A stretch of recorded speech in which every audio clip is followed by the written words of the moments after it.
pwedeng-pwede pong gamitan ng washing machine ang cloth diapers. Ang maganda lang gawin kung talagang gusto nyong mapahaba, actually hindi to required hindi to required, pero kung gusto nyo pang mapahaba yung life ng inyong cloth diapers, ang pwede nyo pong gawin is i-snap nyo po ang cloth diaper and then baliktarin para naka-expose yung part kung saan nagtatouch yung bum ni baby. Yan, baliktarin nyo and then tsaka nyo ilagay sa washing machine. Or pwede rin po kayong gumamit ng laundry net bag. Yung parang net. Yun, lalagay nyo doon sa loob, yung diaper. Hindi na po yung insert, diaper lang. Kasi, kaya natin yung ginagawa para hindi mabanat yung elastics. Hindi agad, ma-loose yung mga garters para magtagal, maipasa pa sa susunod na baby. Yan.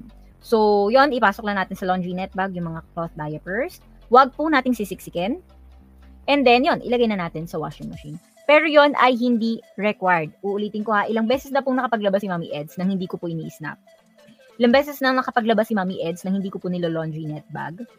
Lalo na kung iba po yung maglalaba or naibilin mo lang or talagang talagang hectic na yung schedule. Alam mo yun, naaalis ka na, kailangan mo lang talaga magsalang. Yun. Pwedeng-pwede po na kahit hindi na siya i-snap. Yun nga lang, di ba? Mas maganda naman na talagang alagaan na natin yung cloth diapers natin para maipasa pa natin.